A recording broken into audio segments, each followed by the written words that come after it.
This is the Above Average Podcast, and you are listening because you want an above average life. Okay, guys, welcome back to the Above Average Podcast, the podcast where we talk to above average people about their above average lives. My guest today is definitely one of the more colourful guests we've had on the show. She's a mindset and movement coach focusing on helping women stop dieting and start living, with a heavy emphasis on getting your mindset right first. She's the gym goddess and the self-proclaimed queen of cheese. It's Caroline Hayes. Welcome to the show. How are you? Hello. Hi, Adam. I'm good, thank you. How are you? I am very good. We've had a little bit of banter beforehand, so I'm nice and warmed up as well. Yeah, fantastic. So take me back. You've been training nearly 30 years, which is very impressive. So how old were you when you first set foot in the gym, and what sort of made you want to go? I'd say it was probably sort of mid-teens when I first started going into the gym. I was never really into PE at school, never really into team sports or anything like that. So yeah, it probably wasn't until sort of mid-teens, and I think it was probably, if I'm being perfectly honest, it was motivation to be skinnier. Growing up in the sort of 80s and 90s, and lots of the role models around me at the time and in the media were all sort of Kate Moss and very skinny, and there was a lot going on that was that very much like thin narrative. And this is before social media, isn't it? Oh yeah, definitely. And I think, I grew up in a household where like my mum was always dieting, my sister was always dieting, and I actually had a bit of a revelation this week that I had some very mixed messages in my household, because whilst my mum and my sister were always down on that diet narrative, my dad was actually very much we will not waste food, you'll eat everything that's on your plate. You're not leaving the table until you've finished what's on your plate. So two completely conflicting messages around food. Yeah. So I think, my body image and my thoughts around what I should look like were probably a little bit screwed. It's a bit of a paradox, isn't it? It's like you've got to eat less food to diet, but also finish everything on your plate. Yeah. So how do you reconcile that as like a teenager with those different messages? So yeah, I think when I first started going into the gym, it was probably with the motivation of losing weight rather than sort of a health and fitness perspective. And it was only really as I got older, probably into my 20s, I would say, that I really started looking into more of the health aspect of it. During uni, I kind of joined a gym but didn't really go. And it was only, I guess, once I kind of graduated, got into working full time, had the money to spend on a gym membership myself, and started going to group exercise classes, actually, that I started to make friends and enjoy it and get a lot more value from it. And I guess that was kind of my introduction, really. Nice. Did you go straight into like the treadmill and stuff, or are you straight deadlifting? Like, what did you start with? No, I would have been a proper cardio girl when I was younger. Like, I wouldn't have really known a lot about weightlifting. I might have done the odd body pump class or something like that, but it was only really, I would say probably my 30s when I actually got into strength training properly. Up until that point, it would have just been body pump classes. But yeah, like the foray into weightlifting was kind of, I don't know if I'd say life-changing, but definitely made a big impact on my life and took me in probably in a direction I didn't expect to go in. Yeah, for sure. We'll get into that as well. I'm just curious, because we talk a lot about motivation on the show, talk a lot about mindset, and I know mindset's a huge thing for you.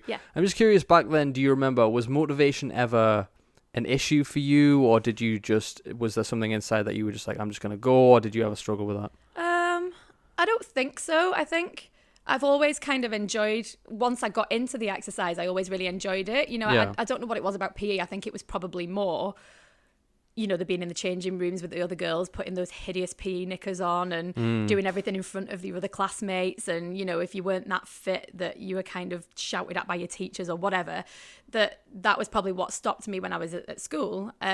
Once I actually got into that gym environment and started doing it, I've always really enjoyed it. So from a training point of view, I don't think I've ever really struggled with the motivation side of it. The struggle has always been, like most of the women I come across, with the diet side of it. Which, who wants to go on a diet? It's boring. It's miserable. Oh, God, yeah. I remember my mum was always, speaking of parents, actually, my mum was always on Slim Fast. Honestly, we had cupboards full of Slim Fast. There was strawberry, banana, and I'm just like, kind of looking like, is it working? Like, I didn't know why she was doing it, you know what I mean? Which was your favourite flavour? Because I bet you tried it. I did actually. You know what? I'm chocolate through and through. Chocolate through and through. I've got like a sweet tooth, and my protein powder is chocolate hazelnut flavour as well. Ooh, no, sorry, it's not. It's chocolate digestive flavour. It was hazelnut. Interesting. It's a vegan one as well, because I'm cutting out the whey sort of side of stuff. I feel a lot better for it, but chocolate through and through. But nice. I wouldn't ever take it again. It's not my cup of tea. It's like, feels like watered down as well when you taste it. It's like, ugh. It wouldn't be for me personally. I don't think I ever went down the Slim Fast route. Yeah. I mean, as a kid, I was quite lucky that I could, up until a certain age, I could pretty much eat what I wanted and get away with it. Yeah. I guess it was probably when I started to get to like my mid-late teens, and then definitely when I got to uni, that eating what I wanted and drinking what I wanted kind of caught up with me a little bit and started to put more weight on, and I was much more conscious of that. But yeah, up until sort of mid-teens, I kind of ate what I wanted, despite the mixed messaging I was getting. Oh yeah, I mean, it took me years with the eating side of it to actually start eating like an adult. Do you know what I mean? Because I was still like, I mean, I started training roughly when I was about 18. Yeah. I think I just turned 18. I think I just went through a breakup as well. So I was obviously, I think what happened was her new partner that she left me for was like really big, and he was like a rugby player, and I was like, I'm gonna get that. You know, I'm gonna get hedge. Yeah, I'm gonna get fucking right at it. Didn't happen. Not gonna Damn lie. But yeah, and I was eating like a child still. I was having like sandwiches, crisps, bit of chocolate, like a penguin or a Kit Kat for me dinner and stuff. Lunch. Yeah, I love it. But that's how I was brought up, with packed lunches and stuff like that. And obviously you don't realize when you're trying to put weight on, you've got to eat a lot more and a lot more better quality food as well. Yeah. Do you think that's where people struggle with the quality of food more so than intake, or a bit of both? It's probably a little bit of both. I think it's understanding more than anything, because a lot of what I tend to do with people or with women is around awareness and education a lot of the time, because, and I wouldn't have known this when I was younger either, but it's not, most women, before they understand, will focus on purely calories, and they won't have any clue about, macros, so your protein, fats, carbs. They don't know, because no one's told them, no one's shown them. Like, it's always been calories. Eat fewer calories and you'll lose weight. Move more, eat less, you'll lose weight. And it's not even about necessarily losing weight as such, because that's a number on a scale. It's actually more about losing fat, which is completely different, because that number on the scale can change for any number of reasons. Yeah, you could have a massive poo and it just goes down. Exactly. Yeah. I mean, I was going to say that, but I stopped myself. You went there You instead. can say whatever you want. This is my show. You say whatever the fuck you want, Caroline. Honestly, don't worry. I think half of my conversations on a day-to-day basis revolve around poo or some kind of toilet humour. Fair enough. So I admire that. I respect the admission of that, yeah. But yeah, so I think most women that I come across don't necessarily struggle with the exercise side of things. It is always diet, and it's always because they're focused mainly on calories and a number on the scale, and they don't dig down into macros and understanding why they might need more protein, or how to get more protein, or even just what's in their food. So it's really interesting, but it's a lot of it is basically education. Yeah, 100%. Well, we'll come back around to that as well. So you've been sort of in and out of training. You started training, like you said, strength-based. Was that around, I have it down as 2010? Would you say that sounds about right? Yeah, probably something like that. Yeah. So why the switch up from cardio girl to more strength-based weightlifting, I would say? I think I guess it was kind of a progression of training, really. So I was in the gym, and I'd have been doing, I can remember, like, on a Saturday morning, I would get up, and I had a really nice bunch of friends that I would meet at the gym on a Saturday morning. It was dead sociable, and I'd go and do something like spin, then body combat, and then body pump, and I'd knock out 3 classes on a Saturday morning, and then we'd all go and sit in the cafe and have a cuppa afterwards and have a good natter, and it was great. And I did body pump for a lot of years, but I think what I started to notice was that it's very fast, it's a lot of reps, you don't really go very heavy.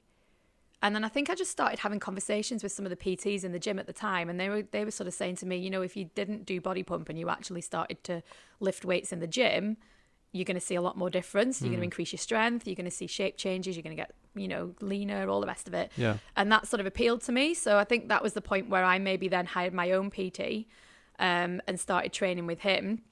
And as soon as I stopped doing body pump and started doing the free weights, massively noticed the difference. And I just really enjoyed feeling stronger, seeing myself progress, seeing my muscles get stronger, seeing that shape change. And that was massive. That was like a big thing for me. And I still, I still do cardio, don't get me wrong. I think it's great to get the balance of both, because they both have their merits. Yeah. But probably what a lot of women don't do is don't go into the gym and lift weights, because maybe they don't know how, maybe they're scared they're going to get bulky. I was just going to say that, yeah. That's the common that one. is still a very common misconception. And the other thing is, you'll know yourself, like, you'll go in the gym and you see, like, the guys who are all ripped and they're, like, posing in the mirror and they're grunting when they're lifting heavy weights, and as a woman you walk in and you're like, not sure I want to go and stand over there, or are the guys all going to be looking at me? And I say to go, like, I probably would have been like that in the beginning, and now I say to women, I'm like, you know what, those guys are not looking at you. They're looking at themselves. They don't care what you're doing. They're looking at other blokes. Because Yeah. this is a misconception that men go to the gym and look at women. No, we look at the other blokes, go, God damn his biceps. Yes. That's what we do. I need to lift heavier. So yeah, I'm like, they're not looking at you. And if you feel self-conscious, all you got to do is go in with a program, because when you go in with a program, you know you've got a purpose. You're not going in just kind of looking around thinking, what am I doing, and feeling lost. You go in, you stick your headphones on, you get on and do your shit, and that's it. Yeah. You don't need to think about what anybody else is doing, where anybody else is. You go and do your own thing, and that's it. And I think that's still a bit of a barrier for women going into the gym and training weights. And a lot of women still think that they have to do cardio to burn calories and get the heart pumping. And like I say, cardio still has its merits, don't get me wrong, but it's not the only thing that's going to benefit you. Yeah, 100%. So you ran the Great North Run as well in 2012, I want to say. I've done it times. A few times. Well, the one that I found, I think, was 2012. So would that be the first one, do you think? No, I don't. No, it wasn't. 2009 was my first one. Wow, nice. And the reason I know that is because I'd gone away for the bank holiday weekend that August with a few friends to Donegal. And we were on the beach playing a bit of frisbee, and there was a point where I went to go and catch the frisbee, and as I landed, twisted my knee and hurt my knee. Ouch. Yeah, not great. And it was, it swelled up, it was painful, and couldn't really put a lot of weight on it for a couple of days. But then after that, sort of went down, felt okay. I just carried on training, carried on as normal, didn't really think anything of it. Yeah. And then whatever it was, like 5-6 weeks later, did the Great North Run, all good. And it wasn't until a couple of years later when I had the knee sort of had started to get a bit worse again and was kind of giving way every now and again, and went and had an MRI on it. Turns out I'd ruptured my ACL. Oh, so that's quite a common injury, I've heard. Yeah, it is. I think it's actually one that's really common amongst like footballers, because it's when you get the twisting movements when they're tackling and stuff like that. So yeah, it turns out I'd knackered my ACL. So that's kind of how I know it was 2009, because it was the year I knackered my ACL, but ran the Great North Run anyway. Yeah, that's not the sort of pain you forget, is it? No, but weirdly, it's like when you're in a straight line. So when you're running kind of in a straight line, you don't notice it. It's only when you do anything twisting. So it was a few years down the line when I was teaching classes and we were doing sort of sideways movements and things like that I started to feel the pain and went to get it looked at. But up until that point, I'd just completely carried on regardless and completely ignorant that I'd knackered my ACL. It's like Iron Woman doing that, aren't you? Running the Great North Run with a fucked ACL. Jesus. I didn't respect you for that. you I didn't want. I want to be humble about it, but yeah, I did. Yeah. I crawled the last few yards. I did not. I ran it. God damn it. But yeah, so I mean, I think I carried on for. It must have been another 4 or 5 years before I actually had surgery on it to get it fixed. Wow. I literally got to the point where I couldn't do anything without the knee giving way. Yeah. So I was like, I'm going to have to get surgery on this. The really fucking annoying thing is I had surgery, did the rehab. The following year went skiing for the first ski trip since my knee surgery. Fell and knackered the other ACL. And had to be airlifted off the mountain. Yay. So there's me. Skiing down this run that I've skied a million times before, me and my husband. He was a bit ahead of me. I hit a patch of ice. Like, it wasn't that I was skiing stupidly or anything. I hit a patch of ice, went down, and as soon as I went down and twisted, I knew exactly what I'd done and just kind of lay there on the slope like, for fuck's sake. Yeah, so, it wasn't just because, anymore. It was I was like, no, I know what I've done. Yeah. So I'm lay there on the slope, ringing my husband, going, Andy, you're going to have to come back up and get me. I think I've just knackered my other ACL. And he was like, are you kidding? So we're like, must have been like half an hour trying to debate what to do. And I was like, look, let's just go for lunch, because what's going to change, honestly, what's going to change between like us going for lunch and me getting back to the medical center or whatever. So like after about 20 minutes, half an hour of me trying to get my boots back into my ski, side slipped down the slope. I could see the restaurant we were on our way to lunch to, which I was kind of like, I can see it. Let's just go for lunch. So like, side slipped my way down to the restaurant, went and sat and had lunch. We knew the owner of the restaurant because it's one we'd been to before. And Natalie, the owner, was just like, should you be here? Should you not be like getting help? And Andy was like, well, that's what I said, but she said she's fine. I love how he just knew that was what you were going to do. He was like, just let her get on with it. Yeah, it's fine. So had lunch and then managed to get up one lift, because we were about 3 valleys over from where we were staying as well. So we got up one lift, tried to go down the next lift, and as soon as the PC said, why do you want to go down, I was like, I've hurt my knee. And he said, I can't let you on the lift, we're gonna have to like sled you down. Right. So then I had to get in one of the little sleds. I was so mortified. I was like, when you sat on the side of the slope with your beer and you see other people getting sledded past and you're like, oh dear, that was me. Yeah. Getting sledded down to like the heliport, helicoptered off the mountain to the medical centre. And I think it was about 6:00 that night when I eventually got out. And I was like, you know what? I'm so glad we went for lunch. Because if we'd not gone for lunch, not only would I be in pain, I would have been very tired, very hungry. I would have been in like the worst mood possible. Yeah. I'm really glad we actually went and stopped for lunch first. Priorities, I like it. Yeah. So there you go. So one surgery down, went skiing, second knee fucked, second surgery. Jesus. So yeah, I've had some interesting experiences. Do you still get bother with them now, or? I do, but only because the one I had done first, no. That one was great because I was working full time at that point, so I was able to take the time off to do proper rehab. Could work from home from my laptop and stuff, so it was fine. The second one, I'd gone fully self-employed by that point, so was conscious that I wanted to get back earning money, couldn't really afford to be off work for any length of time. And as soon as the physio said to me, you can go back to like going on a bike. So I took that to mean I can go back teaching spin. Slight difference between, getting on an exercise bike and going full on spin class. Should have been more specific, shouldn't he? Exactly. Yeah. So yeah, went back to teaching spin, pretty quickly went back to teaching everything else. And yeah, so it's my own fault. Didn't rehab it properly, didn't take the time to recover properly. So that second one still has a little bit of bother if I do too much on it. But I mean, touch wood, it's fine. It doesn't bother me day to day. Yeah. I can still do pretty much everything I want to do. It doesn't stop me doing anything. So. Well, fingers crossed we haven't jinxed it now. You'll go down that big step down there and be that like, fucking big step. Yeah, I'm yeah. gonna fall down it, aren't I? When you hear me rolling down the stairs in a big sweat. I'm like, which one is it, left or right? That's twisted this time. Yeah. Both. Just legs are on the wrong way like this. So. But so going back to what we said before, the cardio versus weights, right? So it's an age-old debate, right? To be fair, it should be really fitness versus strength, I would imagine is a better way to put it. But cardio versus weights, where do you stand? What's the benefits of both? And why do people get hung up on it? I'm going to get splinters in my ass and stick firmly in the middle. I think both have their place. Cardio is really good for general fitness, for cardiovascular health. It does burn calories. Mm-hmm. But strength training is really good for, your joints, your muscles, your general strength. It's really good for, preserving health as you get older. Because a lot of strength training, obviously, but is based around like functional movement. So, you're sitting, standing, going up and down stairs, all that kind of thing, carrying shopping bags or whatever it is. So it's very much aligned with everyday movements, whereas cardio isn't as much. Yeah. Like you don't run everywhere. Like you don't run up the stairs all the time. You don't run down the street all the time. You don't cycle everywhere. Do you know what I mean? Like I think strength training probably is more aligned with functional movement. Yeah. And I think the biggest thing for me is that women in particular, in my experience, will want to go down the cardio route because they think it's that heart pumping, sweat inducing, calorie burning thing that's going to get them to their weight loss goals. Actually, it will contribute to a degree, but if you think about when you do a load of cardio, you probably come away hungry because you've burnt loads of calories, your body's been moving loads, and you're actually hungry. Yeah. So then it's easier to then consume more calories after you've done the cardio because you're really hungry. Yeah. Whereas when you strength train, it's not quite the same. Like you're not depleting yourself in the same way, so you're probably not as hungry when you've done a strength training session. Yeah. So yeah, I think that they're both really important. And when I'm coaching anybody, I will always try and get them to do a balance of both because I think they both really have their merits. Strength training is really good for like fat loss, for changing your shape.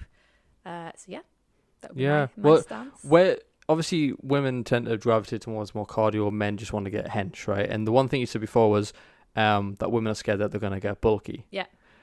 It doesn't happen, does it? No, because really doesn't. You've got to have, for starters, you've got to have probably a lot more testosterone in your system. But also... Or something else in your system. Yeah, you could be on rides. Yeah. Shooting up tests. Yeah. But it is a weird one because people do expect, and I mean, I was guilty of this as a guy as well, thinking that the results are going to come faster. But there's a lot of things at play. It's what sort of workouts can you sustain? Are you going to be able to do 5 days a week? How young are you? Can you recover as well?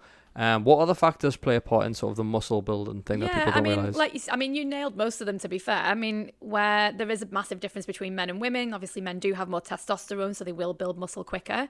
Like I say, it's women have to work incredibly hard over a much longer period of time to get anywhere near the size that guys will. Yeah. It just isn't going to happen. For women, it's probably a lot more like toning, women quite often want to be like lean and toned, and doing the weight training and strength training is what's going to get them there. They're never going to get that big, like you say, like your age, your fitness levels, how often you train, how hard you train. And as you get older, it's probably more difficult to put muscle on. I actually don't know the statistics around this, so don't quote me on this, but as women start to enter menopause, I suspect it's more difficult to get muscle on at that stage of life as well. Because of the fluctuations in hormones and stuff. So yeah, I mean, it's a total myth that women are going to get bulky if they start lifting weights. Yeah. And it's something that I probably would have thought in the early days as well, and probably would have avoided it for the same reasons. Mm-hmm. And I can kind of look back at it and laugh now, because I'm like, yeah, that's never going to happen. And even in the days when I was competing and doing bodybuilding, like I was never huge. There was other girls in other categories that were bigger than me, but they were aiming for a different look than me, and they were training in a different way than I was. If you're just that average woman, the above average woman, if you're just like a normal person that wants to, be strong, be fit, be toned, strength training is not going to like take you to that next level unless you absolutely put the hours and the graft in. Yeah, you're not going to look like Arnold Schwarzenegger after a month or something. No. Are you? You're not going to look like that ever, I don't think, unless you start like taking stuff you shouldn't be taking, in my opinion. Steroids. I've met a couple of women on steroids. I mean, I've been going to the gym for a good number of years now, and I've met loads of women on steroids, and they're fucking terrifying. They're actual behemoths, and the way they go on though, but it's like people don't understand that testosterone will make you, like, obviously you've heard of like roid rage and stuff, but it's like when you meet women on it, they're a totally different breed than what you expect. They are terrifying. Like. It's just, I mean, it's not something I've ever wanted to do. Mm-hmm. It's not personally for me. If that's the way that they want to train and that's their choice, then so be it. Yeah. It's just not a route I've ever wanted to go down. And I don't know whether that's just like a personal achievement thing for me. Like I want to do something on my own merits and not feel like I've had a helping hand in getting there, sort of thing. Mm-hmm. Again, that's my opinion. But yeah, it's massive misconception still that women will get huge if they lift weights. It just will not happen. It will take a long time and a hell of a lot of effort to get anywhere near that, and you just won't. Yeah, and a lot of rides as well. So you did your first stage competition in 2016. I did. Yeah. So how old were you when you did your first one? Oh, you're asking me to do maths here. 2016. So I was born in 81.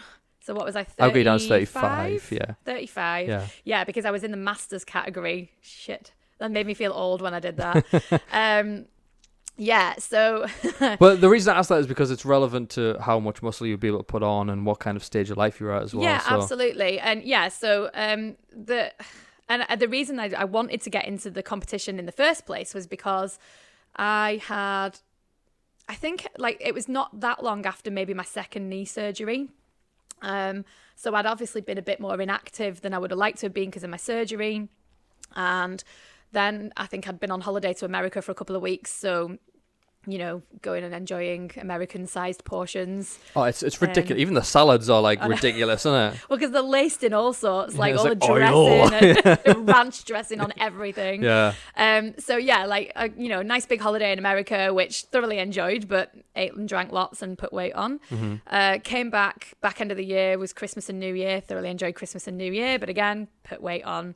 So I think it kind of got into early 2016 and was just not really happy with where I was looking, wasn't as fit as I would like to have been. And I kind of tentatively said, I was like, I need a big goal. I need something that's going to get me back on track.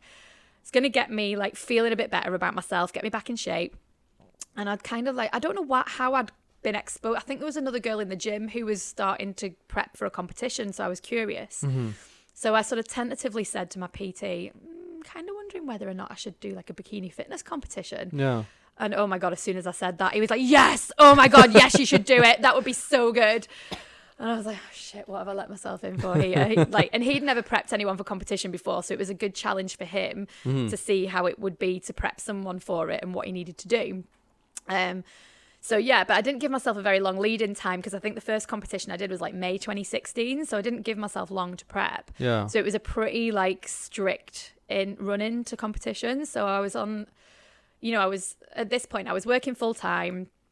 I was training 5 days a week. I was teaching group fitness in the evenings. Jesus. I was on a really strict diet. Like my calories weren't particularly high. Right towards the end, when I was just before competition, I was on like 900 calories a day, which was just ridiculous. Yeah. So I was just absolutely knackered and pretty fucking miserable, to be honest. Yeah. That's a lot of work because even teaching fitness classes, you're doing fitness along with them. Yeah, so. It's not like a lot of classes like circuits and things like that where you kind of go and demonstrate the move and then you just go and like observe and check in on people. Like I do everything with them. Yeah. And I actually distinctly remember one night being in a combat class and I think it was like the last track or something like that. And we were doing all these punches and I was like, come on, we've only got a few more seconds. Like, don't give up. You're nearly there. Don't stop now. And I had this realization that I was like, I'm not actually talking to the class. I'm talking to myself because if I don't like keep myself going, I am just going to collapse on the floor. Yeah. All I wanted to do was go and lie down and eat. That was kind of my first like entry into bodybuilding, and it was purely because I needed a big, scary, hairy goal to try and get me back into shape from where I'd in my opinion, I'd let myself go. Well, you picked the biggest one, didn't you? Yeah. Yeah. You didn't take it easy on yourself, did you? No, I've never been one to give myself an easy life. That's true. I like to challenge myself, whether wisely or not. But it was one of those experiences where it's just a bit surreal because you kind of imagine that it's going to be really fucking bitchy. Like you're dieting like hell for however long you do it for. You're training hard. You're tired. You're hungry. You are going up on stage against like a bunch of other girls who have all been doing the exact same thing, and you're competing against them based on how you look. Mm-hmm. So you can kind of think in the back of your mind, like, what's it going to be like when I get there? Like, what are the other girls going to be like? Is everyone just going to be like every woman for themselves? And is it going to be really bitchy? And it's the complete opposite. It's so lovely. I've met some really nice girls and doing the competitions that I did, like who I would still be in touch with now. And there's a real sense of camaraderie. And honestly, like some of the funniest anecdotes, like you're obviously like in a little spangly bikini and heels and stuff. Yeah. And you can get like glue to glue your bikini to your butt so it doesn't ride up when you're walking along stage. Nice. So then, I didn't know that one. Yeah. So then you get like another one of the girls will be like, oh, will you just like glue my bikini down for me? So you're there like gluing this bikini bottom to someone's butt and, like sharing hair straighteners and all this kind of stuff. It's actually a really lovely environment. I couldn't imagine doing that for a dude. Like, just strap this to me arse hairs. Will you just glue me Speedos to me butt cheek? Like, no, I will thanks. not. Yeah. But yeah, girls totally all over that. Yeah. But it really, really nice, and everyone's kind of like complimentary of, oh, you look amazing, or like that bikini's amazing. Where did you get that from? And it's actually a really supportive environment. It's lovely. It's not that two-handed bitch. It's you look lovely when you walk away. Quads are tiny. Look at that. No, it honestly really wasn't. It was one of the most lovely experiences. I mean, you lose all dignity when you compete as well, because another quite amusing anecdote that I'm going to share it anyway because I like to share. Go for it. I also remember, so you get this, you get your spray tan done and you look a bit like you're being painted with creosote, and you don't do it, like if you went and got spray tan in a salon, chances are you're going to have like a pair of little disposable pants on or whatever. You're not. You stood there butt naked. You're in a row of tanning tents. And in one of the competitions I did, there was another row of tanning tents opposite. So there's naked girls there, naked girls all along here, all getting spray tanned, turn around, bend over, all this kind of thing. And then, and then when you've had your tan done, you get given a plastic pint glass and they say, put a hole in the bottom of the pint glass. And if you're going to go for a wee into that. Because if you just go to the toilet normally, you run the risk of dribbling and then streaking your tan down your inner thighs. Okay, yeah. So you're given a plastic pint pot and told you got to go and pee in a plastic pint pot, and you're just like, oh my God, what am I doing? There's no dignity. No dignity whatsoever. Yeah. But part of another like hilarious anecdote and part of the experience, and you share that with all these other girls, and it's just it was really good fun. Although it was massively hard work getting there, it's good fun. First big challenge, and got did what it said on the tin. You know, I lost weight, I got fitter, I got stronger. But coming out the other side of competition is kind of a different story, because if you don't approach it in the right way, you can kind of just go completely opposite. So you're in this, you know, diet phase for so long, and you get used to, you know, you're weighing every bit of food you eat. I was eating like stir-fried turkey and asparagus for breakfast and stuff like that. It's weird, like taking Tupperware out to like meals with friends and shit like that. It's pretty like it's weird. Hard. It's really hard, like mentally and physically. It's hard and it's weird. But you come out with the other side of that, and if you're not given the right support, you can just completely like go a bit wild. Like I remember coming out of one of the competitions, I think my husband had been doing like a 100k cycle ride or some like cycle race or something with a couple of friends, and I went and met them at the pub afterwards. So we went and I had like inhaled this burger and fries, and I was like, oh, I want dessert, what shall I have? And I was kind of like, there's brownie, there's sticky toffee pudding, there's can't choose between the brownie and sticky toffee pudding. Do you know what, I'm gonna have both. And you just can come out of it and just end up eating like everything and just gorging yourself, and then like ending up in sort of another slippery slope because you're not given that support to what they call reverse diet. And come out of it in sort of a structured, sensible way. And what happens if you're not careful is that it just absolutely fucks your relationship with food even more, because what you've deemed normal in the months in the run up to competition really isn't normal, but it is in the environment that you're in. And then you come out of that and you're like, well, what's normal now? And it's kind of like a more extreme version, I guess, of when people diet normally. So if you go on a diet and you cut calories and you're eating salad and chicken and rice and whatever, and you get to your goal weight and then you go, right, okay, diet's done. I've been on the holiday. It was great. Let's quit the diet now. And you go back to eating whatever you were before, chances are you're going to regain any weight that you put on, right? It's the same sort of principle, but just more extreme. It's not. That's the problem with diet, and I find is every diet works. Which one can you stick to? Because which one's sustainable? Which one support? Like if you're just gonna go down to like 900 calories that you're on is ridiculously low. Like most mains that you get in a restaurant is over 1,000 anyway. Do you know what I mean? Like a burger and fries is like 1,100, something like that. You know that's what why I was taking Tupperware with me everywhere. So what was in that Tupperware? Like what kind of size portions are we talking? Like what kind of food types? Not much. I mean, it probably would have been like, I'm trying to, maybe like 25 grams of rice and, you know, 150 grams of chicken or something like that. Some broccoli, you know, like it would classic stuff. Like, rice it would have and broccoli, been like the classics, the really exciting classics. And it's funny because my PT would have done like macros with me, so he gave me a calorie and a macro target. And then just out of curiosity, a friend of mine used to train in a bodybuilding gym in like Pilo, I think it was. And the guy that ran it was like an old school bodybuilder. So she was like, oh, he said he'd come and like speak to you. If you want to come over, he'll speak to you. He'll kind of assess your physique and stuff and maybe give you like a diet plan.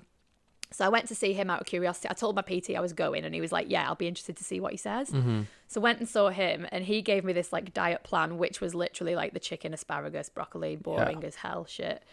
But what was interesting was when I put what he told me to eat into like my fitness pal against what my PT was telling me to aim for with just calories and macros and not specific foods, the macros are basically the same. So I'm kind of like, actually, I could have more flexibility with my PT than I am with the bodybuilder. It's just that he's very old school and he's going down this very basic chicken, broccoli, rice route. But it doesn't, and that's kind of, I think that's the principle that stuck with me ever since. Like, you don't have to be eating chicken and broccoli and rice if that's boring and it doesn't fit like what your preferences are. You could probably still be in the same calorie range and the same macro range, but eating food you actually enjoy that you're more likely to stick to.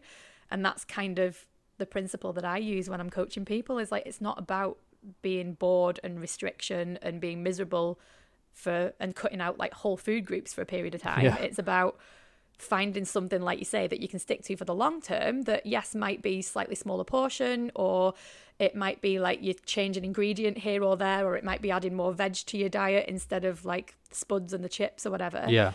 But it's ultimately about finding something that you're going to be able to do in the long term, that you're going to enjoy doing, that's still going to get you to your goals.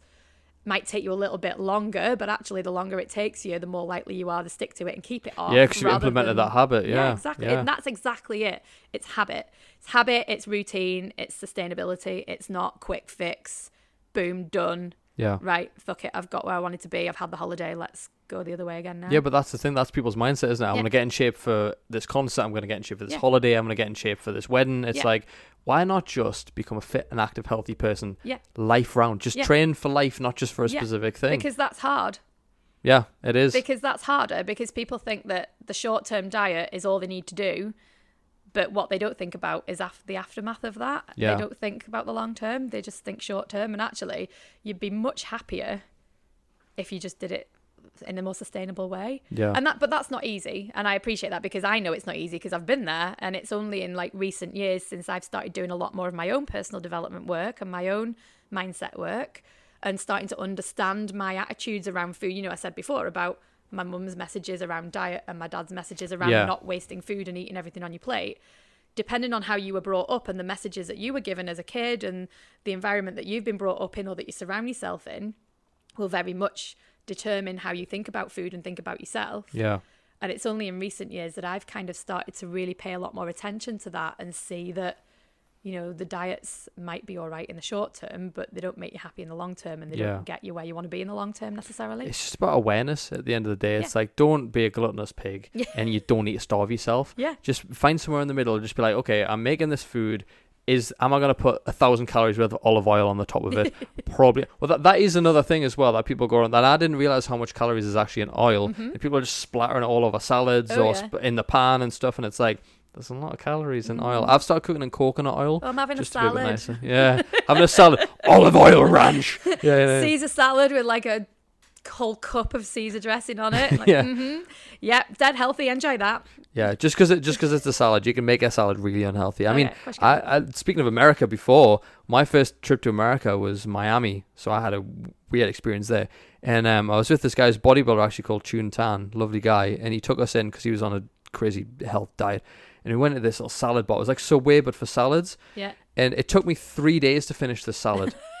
I had to take it away in like a little takeaway box. It was 3 days to eat a salad. It was massive. But I'm like watching them put stuff on, and I'm like, how many scoops do you want of that? You know the scoops they have in Subway for like the little things. The ones in America are like 4 times the size. It's like a shovel. Yeah. It's like a trowel of just all this stuff. Yeah. And I just kept it. It took 3 days to eat. That was my diet for 3 days, just finishing the salad off every so often. I was like, Jesus Christ. It's wild, isn't it? But then that's like, I feel like that's starting to edge its way into here as well. Oh yeah, like definitely. It's happening in the UK as well. And you know, like even just you go to don't get me started on rants about like fast food places, but you obviously go to McDonald's or Burger King and places like that, and it's like, do you want to supersize that? Yeah, large. No. Large is the default as well. It's highlighted large. You just go, okay. No, actually, I'd rather have a small. I'm actually okay. There's no small anymore. It's just medium or large now at McDonald's. That shows how long it is since I've been to McDonald's. Unless you get a Happy Meal, of course. Well, yeah. But I mean, don't get me wrong. Like, I'm not gonna say, and this is another thing. Like, I would never ever say don't eat a certain type of food. Yeah. I would have done at one stage, but I've learned my lesson. I know better, and actually that contributes to that whole, you know, like restriction thing. Yeah. No food should be out of bounds. Like food, it's so funny, and I would have had this narrative as well when I was younger, but a lot of people still talk, and clients that I speak to, one client in particular I speak to, will still say, I've been really good this week, or I was bad this week, I had this, and they will still talk about foods being good and bad. Mm-hmm. And every week I'll try and like stop her and just be like, hang on, what did you just say? Like, and you know, just try and reframe it, because food is not good or bad. It's just food. And it's not about whether you should eat something or shouldn't eat something. It's about enjoying everything in that moderation and finding that balance. So like you said, don't be a gluttonous pig and eat like pizza and McDonald's every day for every meal forever. But like, I'm going to go home tonight and I've got a frozen pizza in the fridge that I'm going to have for my tea. Yeah. And I'm going to open a bottle of wine and I'm going to have a couple of glasses of wine, and that's fine. I'm not going to feel guilty for that. I can do that because I know that it's be one day, and I might be a little bit heavier on the scales tomorrow if I weighed myself because I've eaten more carbs than I normally would, or, retaining a bit of salt or whatever. Mm-hmm. But it's one day and that goes. And I think that's the thing as well, is that when women, like we said before, when you get on the scales and that number's fluctuating, women obviously shit themselves when they see the scale going up. And I'm like, but what have you eaten in the past week that's is it fat, Or is it just that maybe you had more carbs yesterday, or are you due on your period and you've got a bit more water retention or something like that? Or have you not been for a poo for a few days? Like, there's so many reasons why the scale can go up and down. Well, yeah, exactly. But unless you look at other metrics like measurements, photos, how do your clothes fit, how do you feel mentally? I was going to say, how do you feel? Like, do you feel like, are you sleeping well? Do you feel stressed? Do you feel happy? There's so many other ways to measure your well-being and your health than just that number on the scale. But most women, I think, or seem a lot of women still will base their progress and base their self-worth on a number on a fucking scale. And it's bollocks. I mean, my good friend who's I work with in this office, Luke, he is 6'1" or something like that. He's really tall. He's got like very low body fat. You can see like every inch of him. Dude's like jacked. He's been training for like 20 odd years. And then there's me. I'm about 5'7", 5'8". I don't actually know my height. I'm not a tall dude by any stretch of the imagination. And I've got a bit of excess, chub. I don't have abs showing. I like the sort of chunkier look. That's just what I go for. Yeah. But we weigh the exact same amount. We're both 85 kilograms. And you put us next to each other, you would think that maybe he would weigh more because he's taller, or he looks more jacked, or I would weigh more because I don't have abs or whatever. Yeah. But we weigh exactly the same. Yeah. And it just shows you that the scale is bollocks, right? It absolutely is bollocks. It's one metric. It's not the only thing to base your progress on. There are so many other things to take into consideration. Yeah. And that, I think that's the thing, is like in my socials, I talk quite a lot about that as well. And I talk about, it's funny because I try and talk a lot about like the mindset stuff as well, but also just like that being able to see your value in yourself beyond the scale. And that one number on the scale that only you know, like nobody else is stood next to you. Well, unless your partner or somebody stood next to you. But, like my husband doesn't stand next to me if I stand on the scale, like looking at it going, so what are you today? Oh, well, I'm not that heavy. Just twiddling that wedding ring like, like nobody else knows that number on the scale but you. Yeah. So why do you let it like define you so much? Nobody else is going to look at you and go, oh, you weigh such and such, like, you're shit. If you're not below this weight, you're a piece of shit scumbag. Yeah. Or like, oh, you're not going to fit into a pair of size 6 jeans, are you? Like, you're no good, you're not worthy. Like, it doesn't happen. Yeah. And then like that's a whole other conversation about like clothing labels. I could try a pair of jeans on in 4 different shops in the exact same size and them all fit me completely differently. Yeah, I don't envy women on that front, like, because I've seen it all, and I'm just like, dude, sizes are so much similar. Yeah. I don't understand why it can't be the same, but it's crazy. And actually, like, teaching myself to sew and learning to make my own clothes has given me a real eye-opener in terms of like clothing sizes as well, because when you buy a clothing pattern, the clothing sizes and the measurements on the back of the pattern that they give you are completely different to like the ready-to-wear sizes. So say like I'm a size 10 or a 12 in a shop size generally. If I go to a sewing pattern, I might come out as like a 14 or a 16 on their sizing, just because the sizings are done differently. Yeah. And it's crazy. And then you make your own clothes and you're not putting a size label in them either. You're making it to fit your body. You're not fitting into somebody else's version of a size. You're making something that fits your body. True. Yeah. And flatters your body. And that's like, actually sewing has kind of taught me quite a lot about that. And it's been quite a nice little revelation, I suppose. Like, not only have I learned a new skill, but actually I've realized something else about clothing sizes and, making things fit you, not you to fit them, sort of thing. You're gonna get loads of messages now after this podcast like, can you just make me this pair of jeans? No, I don't make clothes for anyone else. I don't make clothes for anyone else. It's hard enough making them fit me, never mind trying to make things fit anybody else. Nah, just doesn't. I have had people ask me if I'll make them stuff, and I'm like, a t-shirt or a hoodie or a pair of sweatpants, something like that is fine, but anything that's like even remotely kind of fitted or needs specific measurements, I'm like, no, because it's not a cheap hobby. Yeah. It's a very time-consuming hobby, and if I'm going to charge you for the fabric and for my time, you're going to be paying me a lot of money. It's a very expensive t-shirt. And if it doesn't fit you properly, are you going to want to pay for that? And am I Send going it to back. then feel really... there's no refunds. There's definitely no refunds, but I'm going to feel really guilty because I've not made it how you wanted it or how you were expecting it. So I'm like, I'm not going to put myself under that stress. I'm just saying it's my birthday next Friday, so if you want to get me a present, you can make me a t-shirt that makes me look ripped. No. There's no hope in that. There's no t-shirt that's going to make you look ripped. That's not what I said. I'm not lying. Context is fine. We'll move on. We'll forget about it. Let's move on. I'm not sewing for anybody else.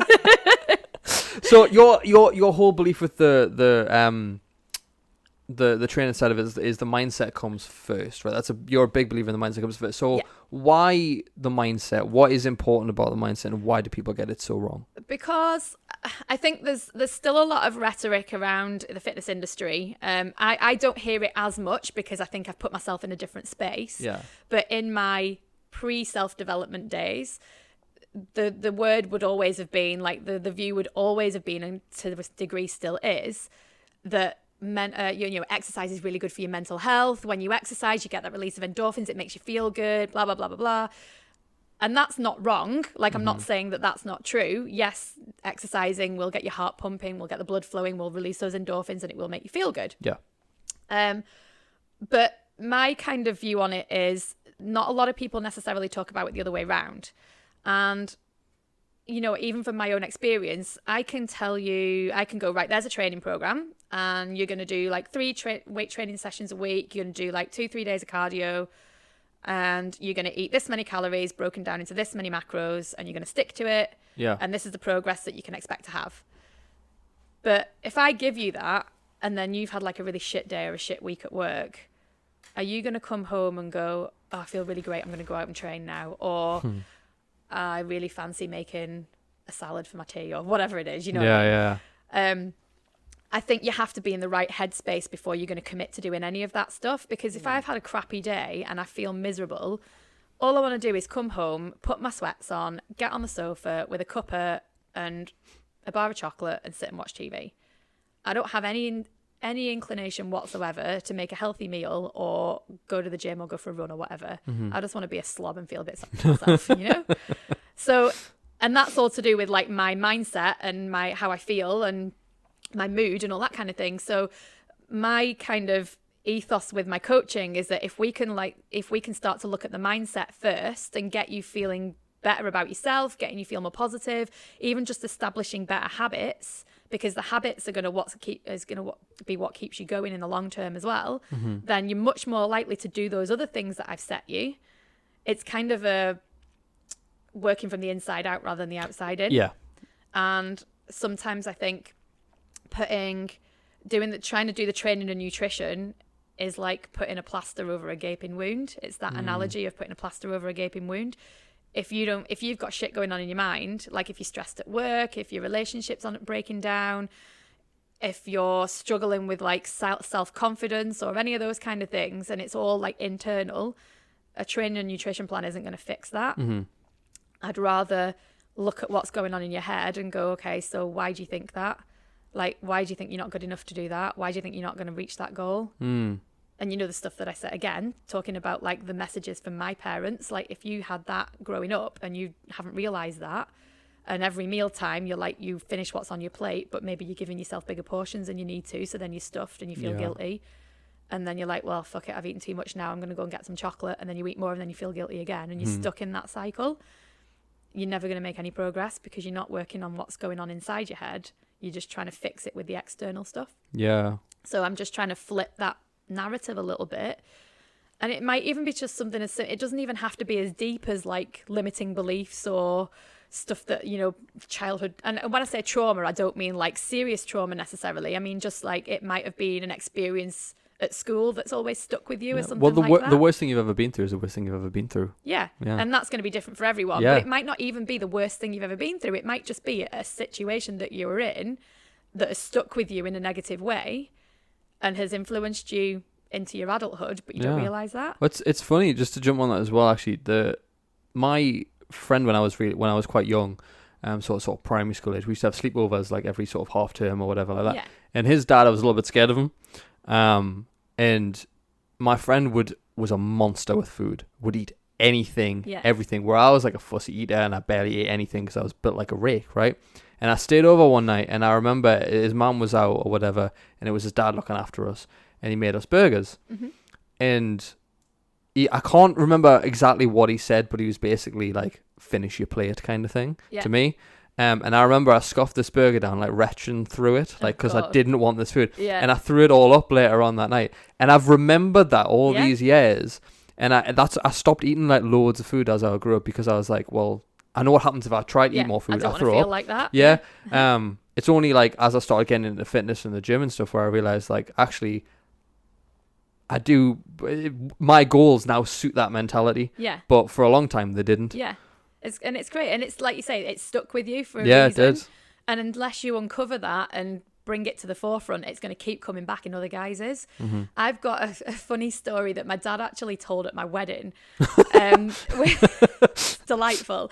But I have this memory of being sat at dinner at the dining table. So like my mum and dad would have been quite traditional, and they would have wanted, like my dad would have come home from work and we would have sat down, me, mum, dad. My sister, by this point, my sister's quite a lot older than me, so she moved to America when she was in her early 20s and has been there with a spell in Australia. That's a whole other story. But anyway, sister wasn't there. It was me, mum and dad at home, and we would have sat at the dining table and eaten dinner. And like I said, you wouldn't have been allowed to leave the dinner table until you'd finished. Yeah. And I can remember there was one day we'd had dinner, we were eating dinner, and I think I'd finished like my meal, and then I must have asked for like a satsuma. I was like, oh, I really want a satsuma. So I'd got this satsuma, but you know, like sometimes they're not that sweet, they're not that juicy, they're a bit dried out. Yeah, they don't taste the nicest. They've got a bit of a funny taste to them. And I'd obviously got one of those, and it wasn't the nicest. So I'd kind of had a couple of little segments of it, and then I was like, I don't really want this. It's not very nice. And my dad was like, tough, you asked for it, you'll eat it. And I was like, but I don't want to. It's not very nice. And me and my dad are both quite stubborn. And basically, long story short, I point blank refused to eat this satsuma. So I got made to stand in the corner of the dining room facing the wall. And periodically, my dad would come and check on me to see whether I'd swallowed this like section of satsuma that was still in my mouth. Jesus. And I stood there and was like, I am not eating this. It is vile. And like, I don't know how long I stood in that corner, but we just had this like face off around this fucking piece of satsuma that I refused to eat. But it's that whole like food waste mentality. Like you are not going to leave this dining room until you've eaten that satsuma that you asked for. And I mean, putting you in time out in the corner is a bit harsh. Like, I'm not gonna lie. And to have that recounted at my wedding as well. Everyone else is going like this, like, you dick. Love you, Dad. So it's just, like that mentality, like that's a story that stuck with me since I was a kid. So like, it's just uncovering those stories and those experiences and those things that happened to you when you were younger. And even, it's not even like being young. I mean, like I've got stories I can think of as an adult. I mean, like my old job, without going on a complete bitch fest, my old job that I was in, like the corporate job I was in, made me absolutely fucking miserable to the point where I ended up on antidepressants and begging for voluntary redundancy because I couldn't be there anymore. The environment I was in was toxic. I wasn't getting the support from my manager, didn't get support from HR, who were obviously meant to be there to support staff. So even like experiences as an adult will affect like how you are now. So like that affected my self-confidence. It affected like the whole imposter syndrome thing. Yeah. And they inadvertently then have effects on how you eat, what you eat, how you view your body, all that kind of stuff. They all have an impact on your self-esteem and your self-worth and how you view yourself and your body. So I find it absolutely fascinating how it's not just about what you eat and drink and what you put in your body, but it's about how you think about yourself and how those experiences throughout your life shape how you think about yourself. And that's, to come back to your original point, that's why I want to focus on the mindset stuff first, because I want to get inside people's brains and think and find out what it is that's making them think like that thinks, well, why do you think you need to lose weight? Or why do you think you eat that way to cause you to gain weight to then feel like you need to lose it? Like it's that little exploration. It's fun. I mean, people start things for different reasons. I mean, like I said before, mine was to get jacked and look better than this dude that my ex-girlfriend was now doing. But it's funny that like that then escalated into, well, now I want to look good to meet someone new. Then it was like, okay, now I just want to look like Jason Statham or whoever. Do you know what I mean? Oof. Yeah, he's still my idol, as you can tell by the shaved head. But you know what I mean? That sort of my goal changed as I got older, and then I think I personally believe everyone that goes to the gym suffers with some sort of body dysmorphia, where they look in the mirror and go, "Fuck, what's all this work for?" Like everyone does that, and I feel like that should be talked about more. I think personally is that you will always look in the mirror some days and go, fuck me, I look good. Yeah. And then other days you'll go, fuck me, I look awful. Yeah. Do you know what I mean? It will always change. Yeah, there's always going to be days, but it's about how you handle the days where you feel like you look shit. And do you go on a downward spiral and go, well, I look shit, so I'm going to be really miserable all day and I'm going to wear baggy clothes and then I'm going to eat a load of food because I want to comfort myself with food and feel better. And then you do that and then you feel even shitter because then you feel guilty that you've eaten all the shit food. And it's that like vicious cycle, isn't it? So it's about how you handle the days when you don't feel great. Because I mean, as a woman, your cycle affects how you feel about yourself. So like partway through your cycle, you'll feel really strong and you'll feel great and you'll feel positive and you'll feel really good about yourself. And then there'll be other days in your cycle where you're just like, I feel shit. I feel bloated. I'm like, bleh, everything's rubbish. All I want to do is eat chocolate. And like, what's she called? Hayley Madigan. Have you heard of her? No, There's a girl called Hayley Madigan who I follow on Instagram, and she does loads around like the menstrual cycle and kind of like ironic little videos around like on the days where she's at this stage of her cycle versus the days where she's at this stage of her cycle, and they're quite funny. And she talks about that a lot and is trying to make that, you know, more public and accessible, because I think, you know, talking about periods for people it's still a bit taboo, or a bit like not really the thing to talk about. I think people talk about poo more than they'll talk about periods. Yeah, I mean, I'm open to talk about it, but I can't understand it from a woman's perspective, you know. But it's like that your mental state and the way you feel and look at the way you look at yourself and feel about yourself will change depending on where you are in that monthly cycle. Yeah. So it doesn't just happen to guys, you know, it happens to men and women, but yeah, like, and it's how you deal with those days where you feel shit. Like, do you just kind of fall into that spiral of self-loathing, or do you have the tools and the knowledge to know that actually this is temporary? I'm going to feel better about myself tomorrow. Like, let's just get on with it. And you've got to go through that in your mind, though, haven't you? Like, you've got to. The best way you probably agree with this is to respond, not react. So reaction is, oh, I feel shit, gonna do this, and it's this downward spiral. But respond is where you take a second to assess what you've thought about, why you think that way. Okay, I'm at this part of my cycle, for example, or I've had a rough day. This is why I'm feeling this way. What's the appropriate response? Not how am I going to react instantly? Yeah, and it's only if you know it's only if you've done the work, so you know you've got those tools and that you know you've got that response available to you. And I think that's one of the big things for me, is that a lot of women won't have done the work. They won't have done the self-development stuff, so they don't know how to deal with those situations. They will always react because they don't know how to respond, because they haven't done the work. And that's kind of where I come in, is that, you know, I can help you with the training, I can help you with the nutrition, and by all means I will. But if you want a quick fix, don't come to me, because I'm not going to work with you.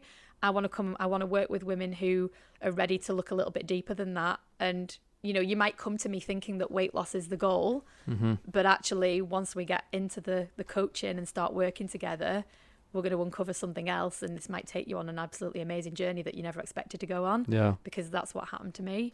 And I mean, you know, don't get me wrong, I'm not at the end goal. I don't think anybody ever is. I think we're all work in progress, and we're always going to be work in progress, and there's always something else to look at and work on.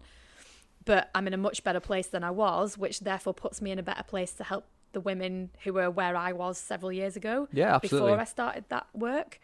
I find it fascinating. I think the whole like mindset, mental health, counselling, all of that is just incredibly interesting. What's needed, I think emotional intelligence, self-awareness is something that people lack all the time, you know, and this is what we'll harp on about. This is why I get people like you on, who have been through this journey. You put in the legwork to be able to help people, and I get a lot of comments sometimes on TikTok and stuff, and it's like, we'll say something, you know, that people could disagree with, and they'll go, well, what qualifications do you have? And it's like, well, my results are my qualifications. You know what I mean? I don't have a qualification in podcasting or mental health or whatever. Yeah. Actually, I did a qualification in like mindfulness back in like 2016. So my certificate's out of date if anyone wants to check, if anyone gives a shit. But it's like the results, I look at people's results more so than their qualifications. If you come to me and I've got this qualification, I'm like, okay, well, what results have you got? Yeah. Because you could say, well, prime examples like these, I don't know what you call them, the health ministers or whatever in Parliament or whatever. Yeah.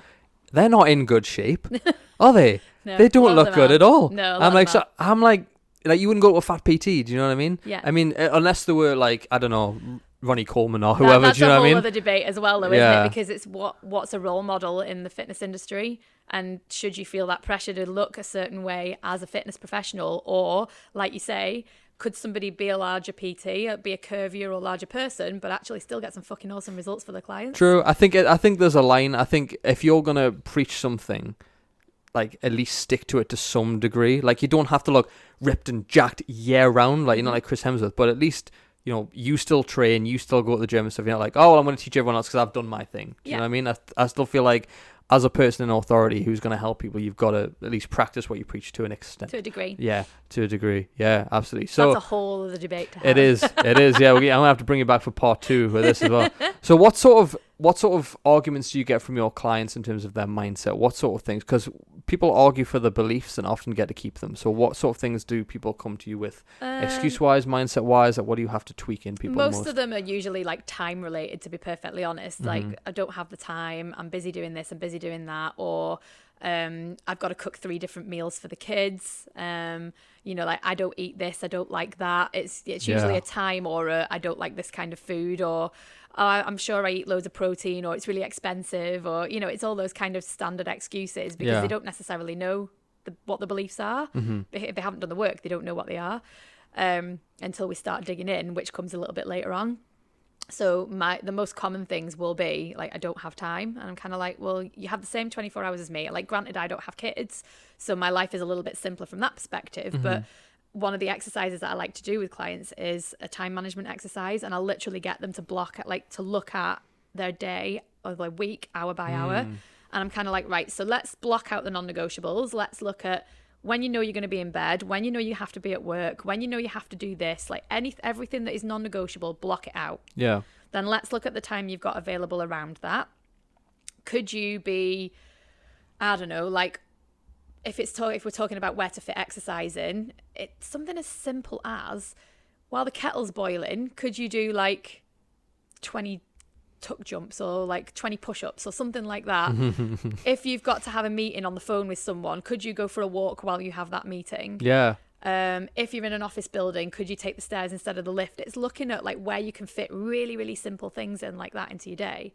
Or, if you're, I don't know, something in between, if you're in the evenings, right, and you're at home and you're watching Corrie, could you then go and stick something on to boil, to prep some food? Or could you go and like stick something in the slow cooker? Yeah. I mean, like, the ad breaks are getting longer. I swear the ad breaks are getting longer. They I are, remember it's when they used ridiculous. to be like 2.5, 3 minutes. Now I swear they're like 5 minutes. I'm just annoyed that Amazon Prime now has adverts. Oh my God, yes. Boils my piss. I've noticed that Boils as well. my piss. Yes, we've just been watching Reacher, and fuck me. Me too. That's literally where they've started coming from. Which season? The latest one. I finished the it. second one, yes. Fuck, tremendous. I love that. So good. I love it. Oh my God. So yeah. Anyway. No spoilers here, guys. But go watch Reacher because it's mint. Oh my God, amazing series. Do you watch it for the plot or Jack Reacher? Because I watch it for Jack Reacher. I'm telling you now. Both. I watched the first season by myself. And then and my husband had never seen it, so I was like, oh my God, right, if we need a series to watch, I want you to watch Reacher. Like, I watched it ages ago, so I'll happily rewatch season 1. Yeah. There's a second series out. I think you'll enjoy it. And like, as soon as he started watching it, he was like, oh my God, this is really good. Totally like into it. So yeah, like, I've watched the first series twice, and then we've just watched the second one. Nice. Oh God, amazing. Nice. When's the next one? We're now on to Kin. Is that the next book? No, BBC iPlayer, there's a show called Kin, which is about a family in, like, a drugs family in Dublin. It's all like drug war, gangster shit. It's really nice. Good. No, that sounds like my really cup of tea. Yeah, good absolutely. Yeah. Anyway, where was I? Ad breaks. So yeah, I swear the ad breaks are getting longer. So I'm kind of like, well, if you go and get like the ingredients out for, I don't know, like a spag bol or something, could you go and shuffle those into the slow cooker and turn that on in the ad break? And then leave it overnight or whatever. Like, do you really not have those 5 or 10 minutes to prep some food? Yeah. To make yourself a nutritious meal that you can come back to later in the week? Yeah. So it's like, it's just trying to look at like things as simple as time management, where you can fit those little actions that add up to stuff over time. But then what that does is, as well, it changes your mindset towards doing other things. You start to look for other things where you can do that. Like, for example, like, because the thing you said with the stairs instead of the lift, right? Perfect example, airports. Yeah. Right? When you get off the plane, everyone's like crowding onto the escalators, and the stairs in the middle's free. Yeah. I always take the stairs, and I'm there before everyone else. I'm yeah. like, fuck you guys. I'm like, I'm up the stairs. And you always get there before they do as well. Yeah, and I feel a little bit superior. I'm not gonna lie, because I took the stairs, but that's what helps me. I do the exact same thing. Yeah, but it's just like especially when I've been sat on a flight, for example, you want to move, and it makes you feel better. You're sat around a lot when you're traveling. Yeah, so I'm 100%. totally the same. Like, I always take the stairs as well. I mean, unless I've got a heavy case that I can't carry up the stairs. Even then, it's the gains, isn't it? You know what I mean? Farmers walks. Come on. But yeah, I will always take the stairs if I can. But it's just little things like that. Or could you get up 10 minutes earlier and do a 10-minute stretch or a 10-minute meditation? Or is that 10 minutes in the morning going to allow you to prep your breakfast and lunch for the day or something like that? It's those little actions. And this is probably talked about loads, but it's those little actions that you do on a daily basis that then add up to bigger results over time. Yeah. Rather than trying to do everything in one go and thinking, well, how am I going to find like 2 hours to spend meal prepping? You don't need 2 hours. You maybe need 15 minutes to chop a bit of veg and hoy it in the slow cooker. And then that can do its thing. It's like, not long. You cut your chicken up into smaller bits so it cooks quicker. Yeah, it's just little things like that, little simple tips that people don't necessarily know because no one's ever shown them before. Yeah. So it's like establishing habits, looking at time management. It's not all necessarily like limiting beliefs and trauma. Like that does come into it to a degree, but it can be habits and organization. Yeah. But if they're not in your zone of thinking, then you don't know to do that. Yeah. So it's just like helping to tweak people's routines really to make it more productive for them. That's going to way that's going to fit the lifestyle that they can do without thinking, oh my god, this is too much and too overwhelming. I'm just not going to do it. Yeah, no, 100%. So in terms of, you said you think people are maybe a little bit misinformed, they don't have the right information. When it comes to these online fitness influencer people, right, you've obviously seen a lot of them. Mm-hmm. Is there anything that they do in particular that really boils your piss? I don't know whether it's necessarily influencers as such, but I see, like when you see those adverts that pop up on your feed and things where it's like, do this exercise and you're going to have a snatched waist or like an amazing booty. And I'm like, no, you're not. Yeah. Like they come from a shitload of training and good nutrition. Yep. Doing like fucking wall crunches or whatever it is Pistol not going to give you like shredded abs. Yeah. I mean, you might get better abs from doing those exercises, but you're not going to see them unless you sort your diet out. Yeah, because abs just comes from lower body fat, really. Yeah. I mean, like we've all got abs and we can all make them stronger by doing crunches. Like that will help, but no one's ever going to see them unless you've got, like you say, really low body fat. And for women, that's a lot harder than men. We carry weight in different places. We carry body fat in different places. There's a reason biologically for that. Mm-hmm.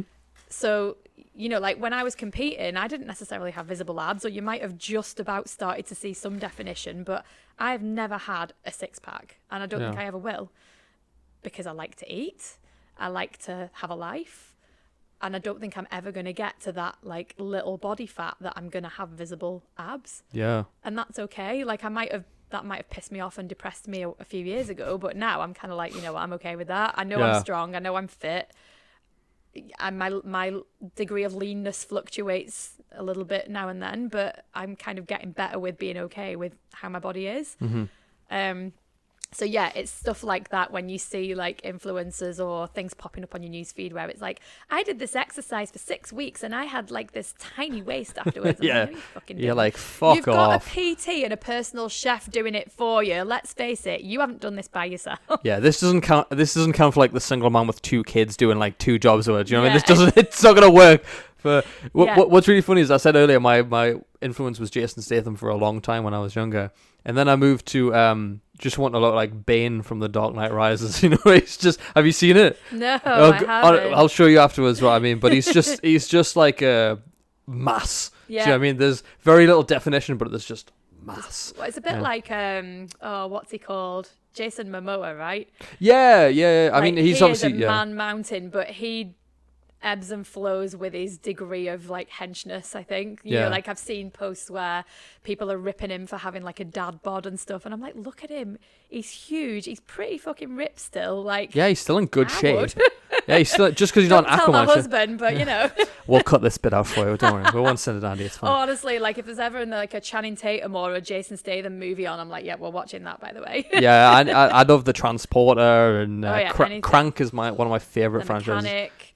Any of the Jason Statham films, I'm all over. I missed The Beekeeper though. I missed that. I haven't seen that yet. No, I haven't seen that yet. But I'm gonna Google if he gets topless and if it's worth going to see. 100%. Is it on Sky? Can I go home and find it for tonight's viewing? Like, let's just cut the cameras off and we'll go watch it now. There's a TV downstairs. We'll go watch it. Excellent.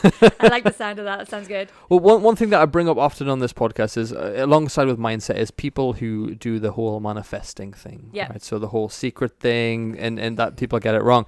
And one thing that you mentioned to me was something interesting. I can't remember what book you said it was the manifesting equation, which I found really interesting. And I think this could be the thing that cements my belief in it, maybe. Just because I think the conversation we had was The Secret is a load of bullshit, basically, because it's you think it and you're going to get it. And yeah, so manifestation and that whole side of things is always, to me, it has been a little bit like woo-woo, and I wouldn't necessarily have put a lot of stock in it. And I think it's only in recent months, or maybe the last 12 months, that I've started to kind of delve a little bit more into that side of things and investigate it more. And someone recommended a book to me that's called Make It Happen. And this is where the manifestation equation comes from. So I'm probably about halfway through this book now. It's quite an easy read. It's quite a nice read. But the author is someone called Jordana Levin, I think she's called. And she talks about it like she's kind of a mix of sort of the woo-woo and the logical. So it's quite a nice blend. And this equation she talks about is you're not just going to think something and it's automatically going to happen. You have to put other things in place. So the equation comes down to thoughts, feelings, faith, and action. And obviously the key thing there is action.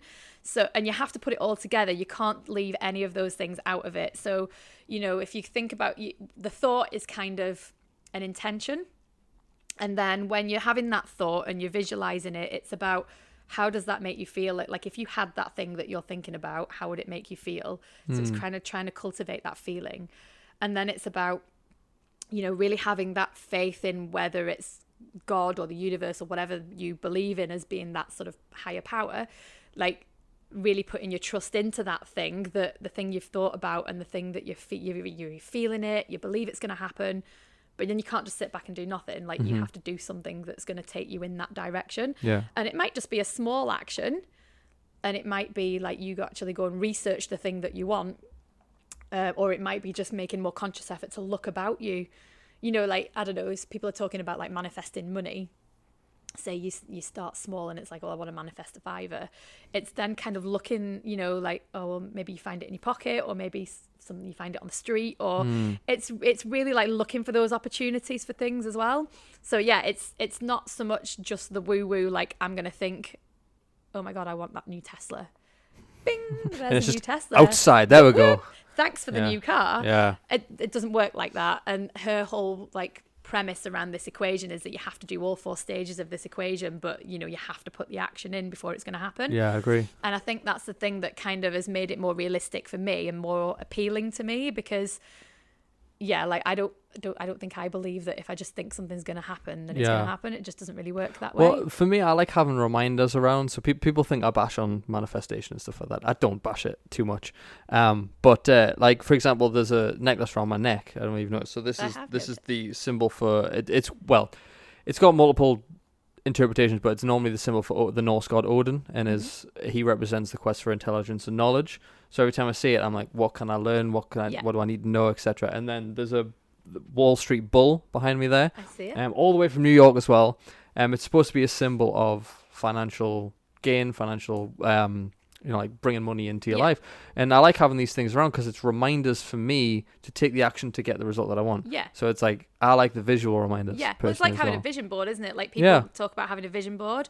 And again, it's the visual reminder. It's not that creating the vision board as such is automatically going to make all those things appear. Yeah, it's like just because I've got that there doesn't mean I'm automatically going to get loaded. I wish it did, because that'd be fucking mint. That'd be great. But it's not. Yeah. I mean, I had a vision board for a while where it was like I win a competition, I win a bodybuilding competition, I own a house somewhere hot, I've got this much money or whatever. Like, I would have had that vision board, but just like having those things on a vision board and looking at it doesn't automatically mean I'm going to have them. Yeah. It's, like you say, it's a visual reminder of they're the things that you're working towards, but you have to put the work in to get to that point. Yeah. Like it's not just going to happen for you. 100%. And it is the little steps like we've talked about. It's not necessarily big grand statements. It's the little things that are going to keep moving you in that direction, and they're not automatically going to happen straight away either. Yeah. It might take years for them to happen, but if you've got that thing in your mind and you've got your reminders and you keep doing those little steps, they will happen. Yeah. I'll see when I've got one eye and an eye patch and I'm rich as well. I'll see when that happens as well.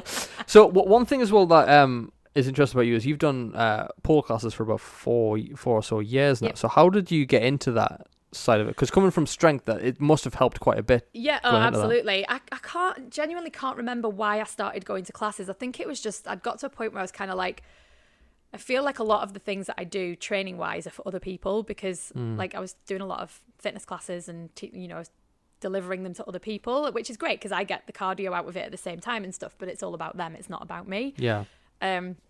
I think I was just kind of looking for a new hobby and something fun to do. And I can't remember what prompted me to get into pole, but came across this girl who has a studio down in Walker. So kind of went and did a couple of taster sessions and was like, oh, actually, this is quite good fun. Yeah. And kind of just joined from there and really enjoyed it. But I mean, the strength, having my like a level of fitness and strength massively helps. Yeah. People, I think there's still a big misconception about what pole fitness is, because they hear pole and automatically think strip club, sleazy, stripper, and it's absolutely not that. The girls that you see in lap dancing clubs and pole dancing clubs have a lot more grace than I do. Yeah, you didn't. You said you weren't that graceful. No, I'm not. I mean, if anybody's seen the videos that I put up on my Instagram of my pole routines or the moves that I do, like, there's not an awful lot of grace there a lot of the time, but there's strength and skill in there. Yeah, you should have seen me. There was a nightclub in Newcastle called Flares, and we ever went to it, and that used to have a pole in it. My God, give me 2 double vodkas and coke. I'll be up on that pole. I'll be climbing that shit. That was my typical Friday night out. Honestly, I think if I was in a nightclub and there was a pole in it, I would be on it. Yeah. I don't think I'd get paid anything for being there, but you know. So people start making it rain at you. I would love that, honestly. It's so funny, you know, like if I was in a strip club, like they don't pay for what I do. They pay for like girls wearing very little in high heels, like sliding up and down a pole. That is not what we do in pole class. Mm-hmm. But yeah, it's really good fun. It's just something a little bit different. It's a really nice bunch of girls and a couple of guys that go. It is very much like fitness and strength orientated, and you know, putting combinations together, and there's a bit of choreography, and it's just a bit of good crack with it. Really, it's good fun. So yeah, I've been doing it since 2019. I started, I think, October 2019, but then obviously COVID fucked that up a little bit. Yeah. I have got a pole in the house at home, but I don't use it an awful lot. I think it's just because there's not a lot of room around it, so I'm always constantly paranoid that I'm going to like smack my head or my leg off like my squat rack that's next to it. You got a home gym? I have a home gym, yeah. Nice. 'Cause that's where I used to teach coach my face-to-face clients. Yeah. My squat rack was a Christmas gift off my mum and dad one year. That's nice. That is a hell of a good Christmas gift. Dad, can I have a squat rack for Christmas? Or what? I'm going to put that on my birthday list. They've got a week. My parents have got a week to find me a squat rack in the house. Rack. There you go. Great gift. So I don't use the one at home an awful lot. So there wasn't a lot of pole going on during COVID, but then like once things opened again, we're straight back in there. And I've kind of dipped in and out a little bit over recent months just from personal circumstances, but yeah, fairly consistently been going for about 4 years where possible, and like definitely seen an improvement in my strength, in my skill, and I think I went fairly quickly from beginner to intermediate to what they class as advanced moves. Well, you did a showcase as well, didn't you? Yeah. How did that go? I was absolutely shitting myself when I first did it. Honestly, my instructor was like, she's really good, but she was like, you need to do a showcase. Like you could totally do this. You haven't done one. You've been coming long enough now. It's about time you did one. Yeah. It's just like the friends and family of the members that come to it. It's in the studio. It's all like familiar. Mm-hmm. So she does one twice a year, one at Christmas and one in the summer. So it was last summer I did it. And I was like, I wouldn't even know where to start, Lee. I was like, it's all very well and good being in class and you telling us what moves to do and putting 1 or 2 moves together, or, you know, practicing one move consistently during the course of the class and stuff. But I'm like, it's a whole other thing to put a routine together. Like, I don't know if I've got enough grip to do that. I don't know. I wouldn't even know how to put a routine together. Like, fitness classes, I could put a routine together. But pole, I don't know what moves go well with the others. I don't know how to transition from floor to pole and back to floor. And she was like, well, yeah, but one of the other instructors can help you with that. Have a couple of private lessons with her. She'll help you, blah, blah, blah. Mm-hmm. So I got one of the other girls to help me come up with a routine that sort of fit my personality and my style. And so, I put this routine together. It was really good fun. It was really nice doing it in front of the showcase because it was like people that you knew, and there was a lot of whooping going on, and it was all very encouraging and cheering and everything, and it was great, and I really enjoyed it.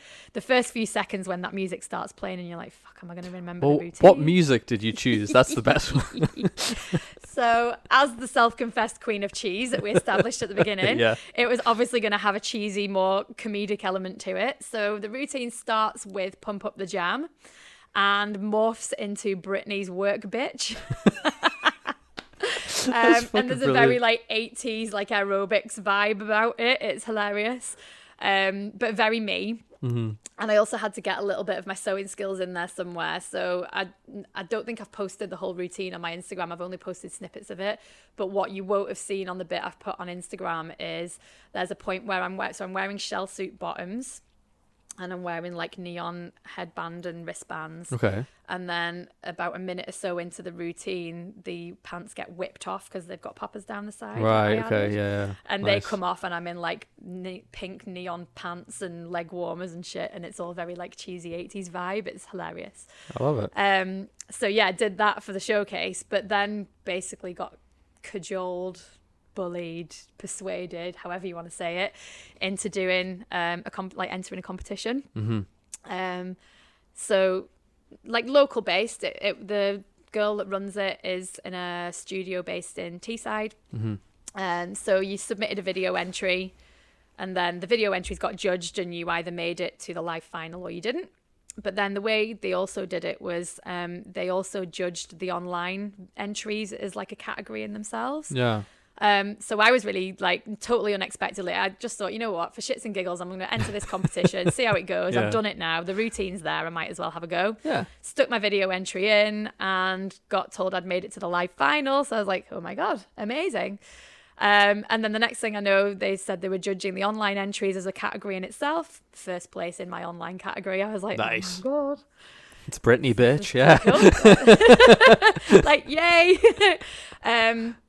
Unfortunately, I've had to pull out of the live final because I'm not going to be here for it.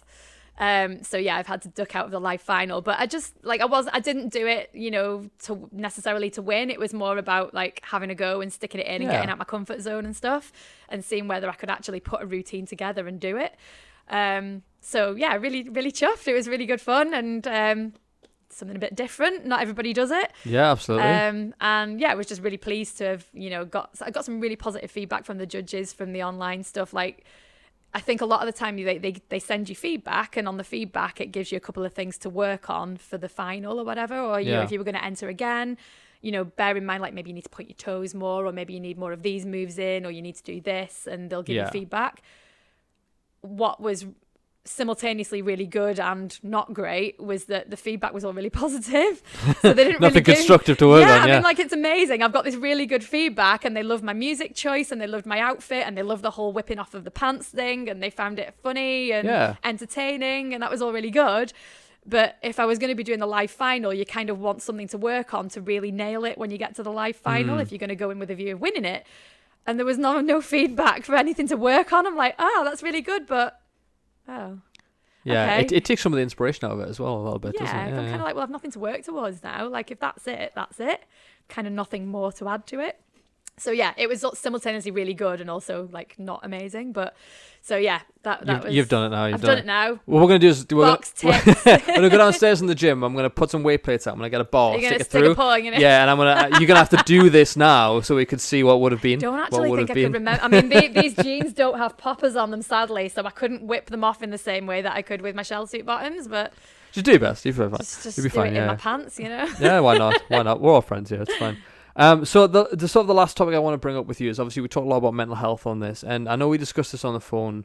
Talk about this as much as you want, but is the counselling side of things, right? So obviously you've had counselling yourself. I'm not going to ask you why or anything like that. You can give as much detail as you want, but I'm just curious, through your time in counselling, what do you think is some of the misconceptions you had beforehand? Some of the doubts you had about it, like for anyone listening who's maybe thinks they might need it, for example, or it might help them, but they're a little bit apprehensive or on the fence. What would you say to those people about your experience? Oh, do it. Why did I get into it? So the reason I got into counselling was because it was around the time I was trying to prep for a 4th competition, and I had a different prep coach by this stage. And the first time I did the competition, it was this massive goal. Everything was new, everything was unexpected, everything was really like unknown. Yeah. And in a way that made it a lot easier, because I was kind of like, oh shit, I don't want to look like a complete numpty on stage. I don't want to look like I don't fit into this competition. I want to give it my best shot if I'm going to do it. Yeah. And you don't know what's happening. You don't know what's coming. So when it's a big scary goal like that for the first time, you throw everything into it and you stick to the diet and you stick to the training and it all happens. Yeah. But then once you've done something once, it's not as scary anymore because you know what to expect from it, and you kind of almost become a little bit more complacent, I guess. So I think it was kind of the fourth competition that I was planning to do. And it just got to the point where I was like, you know what? I know I can do the training. I enjoy the training. I can push myself in the training. I can get stronger. I can grow the muscle. That's not the problem. Yeah. And generally speaking, throughout, like, I would say Monday to Friday, or certainly Monday to Thursday, diet was fine. I could prep, I could cook, I could do whatever I needed to, and I would stick to that. Yeah. But then it was the whole, like, familiar story of you get to the weekend and it all just goes a bit tits up, and I'm like, I want chocolate. I wasn't bothered about the alcohol so much. Like, I don't drink a lot anyway, but I wanted food. I wanted, like, the pizza. And especially, I think, because my husband wasn't training for anything. He wasn't trying to diet or anything. So he'd be sitting next to me on the sofa with a pizza or whatever it was. And I'd be like, ugh, I just want some pizza. Yeah. And I'd be like, I'm going to have it. So, like, something wasn't clicking in my head, and I couldn't stick to it. Yeah. And I was having these check-ins weekly with my coach, and she was like, honestly, I think there's something else here. She was like, you've generally, your habits are really good. I can't find anything else. I think there's something mentally that's not clicking for you, and you maybe need to explore that. Yeah.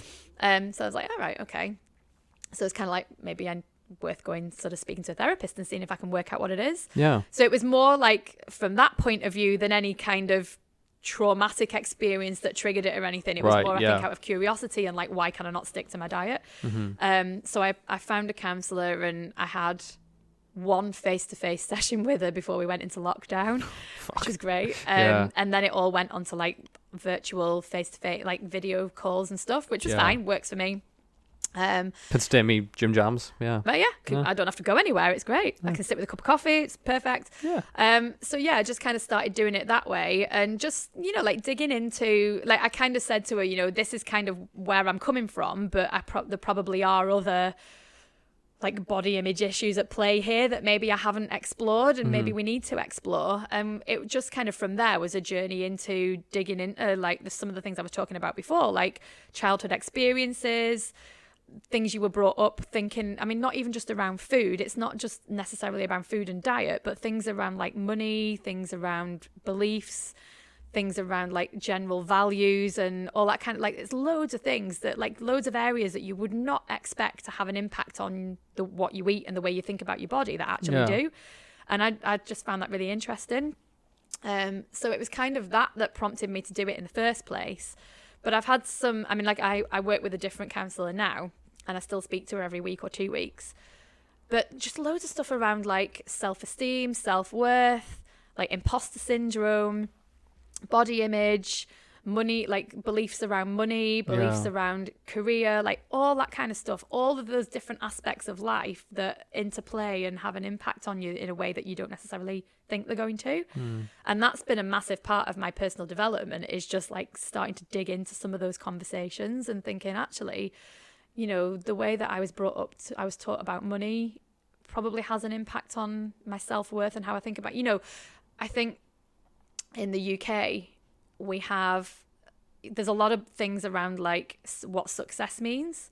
So I think in countries like the UK, you know, success is you earn a certain amount of money, you have a car, you have the house, you have the partner, you have the kids, the family, whatever. Like, they are all measures of success. And if you don't have those things, then you feel like maybe you've failed or you're not as successful as you want to be. Yeah. And it puts a lot of pressure on you. And like, I'm nearly 43.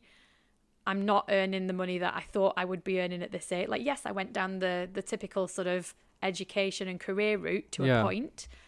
And yes, I have a house and I have a husband and I have a nice car, but I'm not earning the amount of money that I thought I would be earning. My career isn't necessarily where I thought it would be at this age.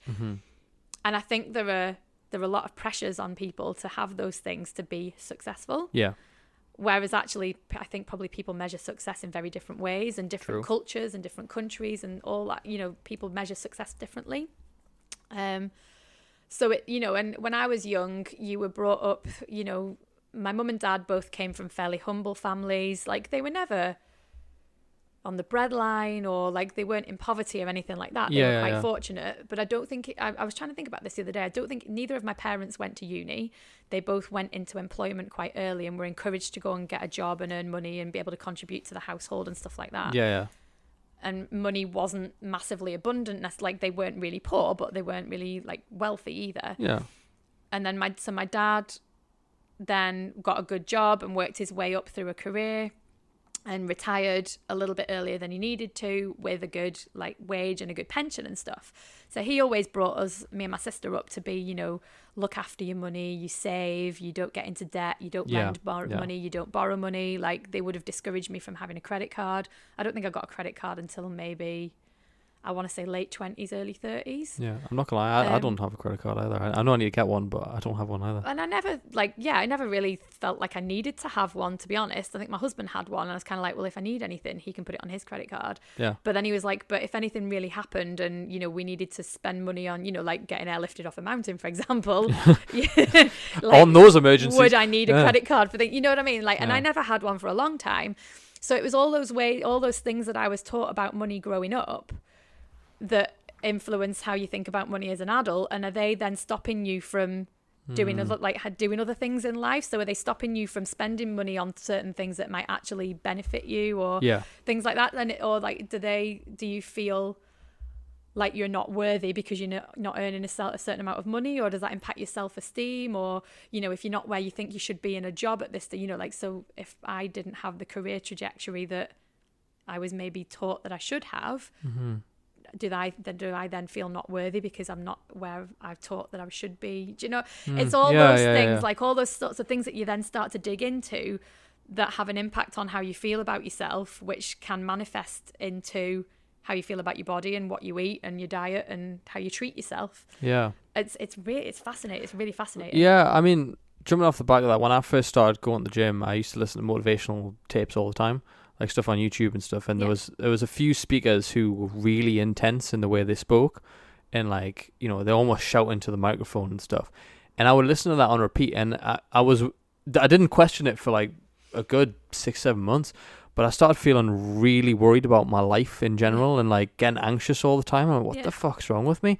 And it was when I stopped listening to these tapes, and I was like, that's why. Because I was being shouted at about, I'm not successful, I'm not by 5 a.m. and all this stuff. This is just a small example of it. But making you feel like shit, basically. But it was playing in my mind without me knowing that it was there. And I was wondering, why am I feeling so shit? And it's because I'm listening to people tell me that I'm a piece of shit because I'm not getting up at 4 a.m., eating a steak and eggs, then going to the gym for 3 hours. Do you know what I mean? That was playing in my head on repeat. So you thought it was motivational, but actually it was turning you the other way. Yeah, it was detrimental. Yeah, absolutely. And it's like you don't always realize those are the things. Like, it's what you surround yourself with, and you know, who are the people that are around you on a daily basis, and are they a positive influence or a negative influence? Like, have you got friends that are really good friends, but they're always whinging about something, or everything's always going wrong for them, and does that rub off on you? Or do you surround yourself with people who are a positive influence? All that kind of stuff that you don't necessarily think is going to impact you, but actually does. Yeah. Like, I know that there's people who were supposed to be my friends that really weren't my friends when I think back on it. Yeah. And actually probably were just using me for their benefit at the time. And they're sort of instances of what you would class as trauma. Like, they weren't serious trauma. It wasn't like abuse or anything like that. But when you look back at those scenarios, I remember, like, there was a girl at secondary school who, like, I would have said was my best friend at the time, and her family didn't have as much money as my family did, and there was an opportunity to go on the school ski trip, and her family couldn't afford to let her go, and my mum and dad had said I could go, and I was like, oh, well, if you can't go, I'll not go. And then I'm like, why the hell did I do that? Why did I miss that opportunity for her? When actually, when I think back, there was occasion, you know, like, I would be like her wing girl, so if we ever went out, you know, like, as a 16, 17-year-old trying to get into pubs, and she was nearly a year older than, like, I'm an August girl, like, so I was always like the youngest in my year, and she was kind of October, so she was like the oldest. She just missed being in the year above, sort of thing. So she looked older. She'd want to go to the pub because there's some guy she wanted to go and meet there, and I'd be there, like, just tagging along with her, and like, he'd brought a mate, so I'd end up lumbered with the mate who I had no interest in talking to and didn't find attractive in the slightest, while she's trying to pull this other guy. And I just basically got used for quite a long time by this person who was meant to be my friend. And it's only when I look back on it now that I kind of see that. And then I just think, well, I missed out on some really great opportunities like that ski trip because I felt for her. Yeah. And I didn't want to make her feel guilty or feel like I was like rubbing her nose in it or anything. When actually I could have gone and had a fucking great time on this ski trip. And, you know, I should have thought more about what I wanted in myself, as opposed to like putting myself to the side and doing what she wanted, when actually she probably didn't really care that much about me after all. So it's, you know, looking at those experiences and stuff and how they affect you, and what are the people around you like, and how do they impact on you as well. Because they can have a big influence on how you feel about yourself. Yeah, 100%. I mean, it's funny. One thing that got me was when I started making videos probably about 7 years ago, right? And when you put yourself out there, you get a degree of like, there's a lot of fear in it. There's a lot of self-doubt. Can I talk about this? Can I not? Should I say this? Should I even do this? Yeah. And I remember I had a friend in school. We were really close. We hung out all the time. We had like sleepovers and played games together and everything like that, right? And we sort of after school sort of left contact. But, you know, I spoke to him. We met up a few times, but then it sort of fizzled out, you know? Yeah. And I remember like I'd messaged him a few times and it was a bit back and forth, then it kind of ended.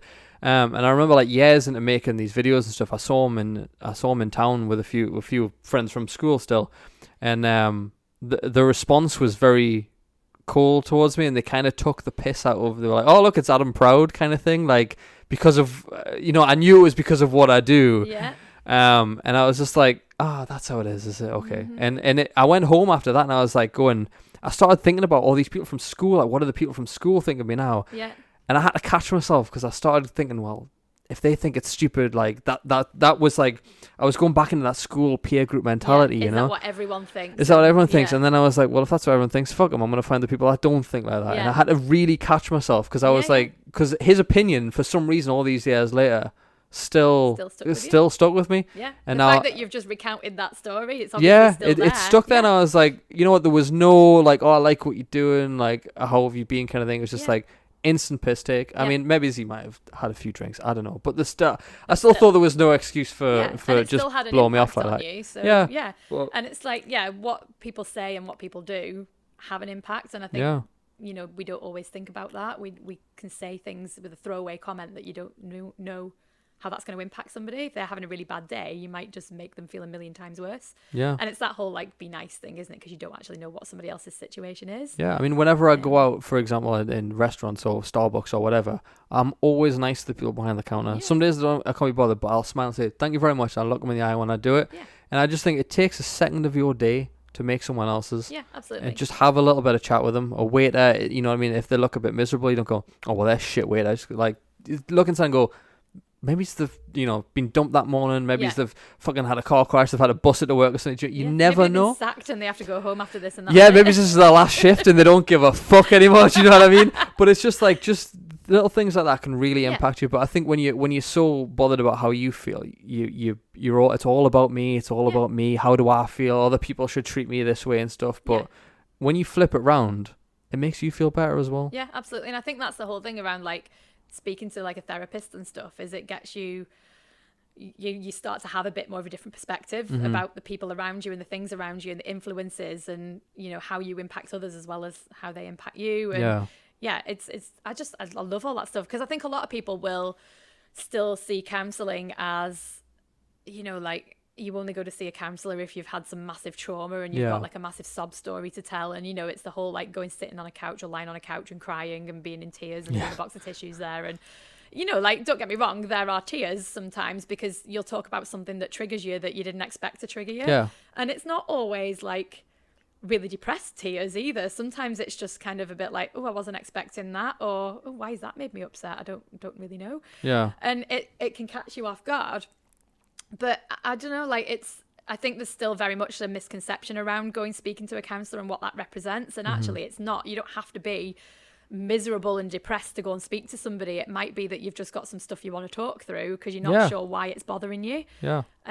Or it might be that you actually feel quite good and you want to explore that and see how you can kind of expand on it or continue that feeling. Like, what might stop me from feeling good, and can I preempt that sort of thing? And it's, I think it's made a difference to me. I'm like the last few months or so, I think it's helped me to see a different perspective and make some decisions and look at where I want my life to go and how I want to feel and how I want to like talk about myself. Yeah. You know, because it's that inner dialogue has a massive impact on you. Yeah, one of my friends, he's a good friend of mine. He is my counsellor. Really, I've never had counselling. I've spoke to a few people who are therapists, and you end up when they're in that therapist mode, and they start going through stuff, and I'm like, this is like a free session. I love it. Yeah. But I have a good friend, and we meet up every so often. We used to have phone calls for like 2 hours at a time, and we just bounce off each other what was going on, what we're thinking and stuff. And I'd never had that with a dude before, because I feel like that's not as common as I would love it to be. Like dudes like having that sort of conversation. It wasn't like a cry fest. Sometimes there was a tear on either side, but it was, how you doing? Let's talk about this. Why do you think you feel that way? And it was like almost like counseling, I suppose. But you explore things that you never understand that's there, and that's what I love about it. And I think you are right. I think people should explore that. Even if they're not miserable, even if they feel good, it's like, okay, how can I? Why do I feel good, and how can I do more of that? Like, what's making me feel good, and how can I make it last longer? Yeah, I think it's really interesting. Like our brains are just incredible, and the stuff that we retain is just that we interpret, and the way we interpret it is just wild. Yeah. Is there a quote or phrase that you have going around in your head all the time? Maybe you heard it in counselling, or is there something that sticks with you? Oh, I don't know. That's an on-the-spot question. It is. That's the whole point of an interview. I don't know. Or a mantra that you say about your life where you're like, you know what, this is something like a philosophy I live my life by. I think it's just like, it is just kind of trying to look on the positive side of things. Like, it's not a specific phrase or mantra, but it's like I say, in the last few months in particular, it's just kind of, I've been trying to live more of my life around looking out for the positive things and trying not to dwell on the negative, and how can I do things differently that are going to benefit me and benefit those around me, and at the end of the day, you have to make yourself happy. You can't rely on anybody else to do that. Agreed. So it's about, what can I do to make myself happy and live the life I want to live. That's amazing. Kind of the philosophy at the minute, I guess. Well, you've heard it here first, guys. Go and live the life that you want to live. Yes. That is apparently one of the biggest regrets. The biggest regret of the dying, as well, is not living a life that you wanted to live, but living a life that others want you to. For you. Mm-hmm. You can't make anybody do things that they don't want to do, and you can't force anybody to do something for you. If you want it, you have to go and do it yourself. Yeah. And I think I'm learning to be more independent and do the things that I know I need to do to be happy, even if it doesn't necessarily make other people happy, like, not in a selfish way, just in, sometimes it has to be, though. I think there's a degree of that, definitely. And I'm not going out of my way to piss other people off to do the things that I want to do, but it's it's being a little bit selfish, because it's going to benefit you in the long run, because I think it's a very British thing, isn't it, like being polite and putting other people first. Oh no, after you. And that's a very simplistic example, but I think we do that a lot. Like, we put other people first, and, especially like in the scenario of like a mother or things like that, like they'll put maybe the husband or the kids first, and they end up being the bottom of the pile. And then that's when they end up feeling rubbish about themselves and feeling like they need to do something to improve their health and all that kind of stuff. So they're going down that avenue. But I just think it's a very British institutional thing, isn't it? Like, we're very polite, and we like to put other people first, and we don't want people to think that we're being selfish, or we don't want to think that people don't like us for some reason. We don't want to offend anyone.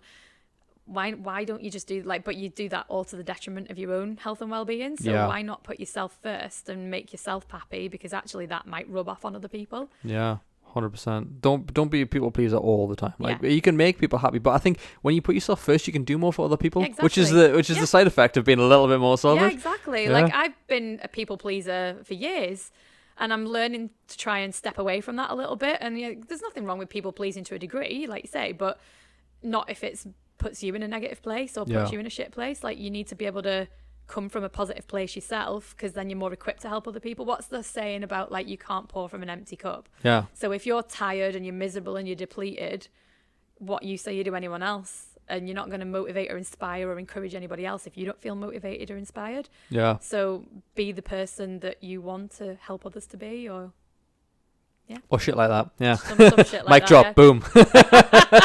Well, listen, that's it. Job done. Amazing. So listen, Caroline, where can people follow you? Where can people see what you do, and what have you got to share with us? That's coming next. So I'm on Instagram and I'm on Facebook. So if you go take a look at Gym Goddess Coach on Instagram and Facebook, you can follow me there.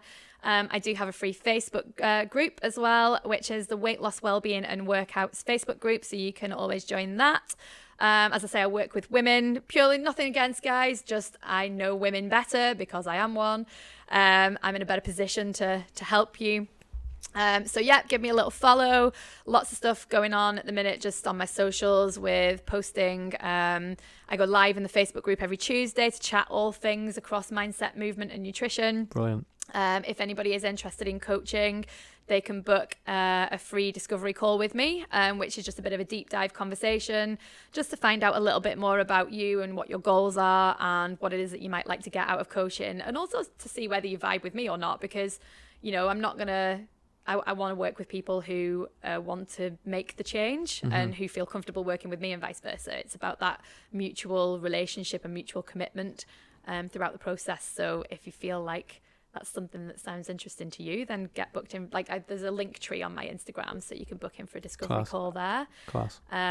So yeah, get in touch with me. I'd love to hear from you, or even just like drop me some DMs and tell me if anything that we've talked about today has kind of resonated, or if there's some scenarios from your like younger years or even adult years that you're like, oh fuck yeah, right. You've opened the floodgates now. You've opened the doors now. Oh my god, I did exactly the same. Oh my god, I had a friend that was a bit of a bitch as well. Now I come to think of it, like, tell me your stories. I want to know. I think it's dead interesting. So yeah, I'd love to see some DMs coming in from people that have had some similar experiences, and let's chat about it, because I think it's dead interesting. Well, that's one thing I loved when I got you on the phone. I've just like pulled my mic out. That's one thing I loved when I got you on the phone as well. How it's like I've spoke to. I mean, this is episode like 28 or something now. So I've had a lot of different experiences with lots of different types of guests. And one thing I loved about you was the ease in which you talk to people was amazing. Like, we got on the phone straight away, jokes, banter, like, do you know what I mean? It was as if I already knew you before. And that's what I love about people like yourself. So I 100% think everyone should check you out, follow you, and work with you, even just for your vibe, even just for the pink hair. I think we've just got out well, because I think if they don't, half a head of pink hair. Yeah, half head. You probably can't see it on that camera. It looks like there we go. I had it shaved last week, so you know when you sit and you go like that, and I love that feeling of doing that. I used to do that on when my husband used to get his hair cut. I'd sit and do that on the back of his neck. I don't need him anymore. I can do it on my own. Do it yourself, just stroke my own head instead.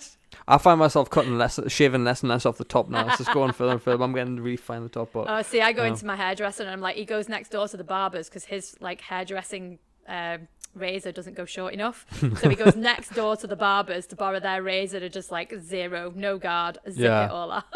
I tried to do when I first got my head shaved. Actually, I tried to do it with a face razor, and it didn't work. I just had this line like here. You did have like little toilet paper blots all over your head or anything. It was horrendous. I had to put a cap on and go to the mirror centre and get this woman to cut it. Honestly, my mum hates it when I first get it shaved. She's like, "Why'd you do that? Why'd you have it so short?" So I'm like, because it grows so frigging quick that I'd be in the hairdressers every week otherwise getting it shaved. Because I'm cool as fuck, mum. That's why. And also, it looks pretty fucking awesome.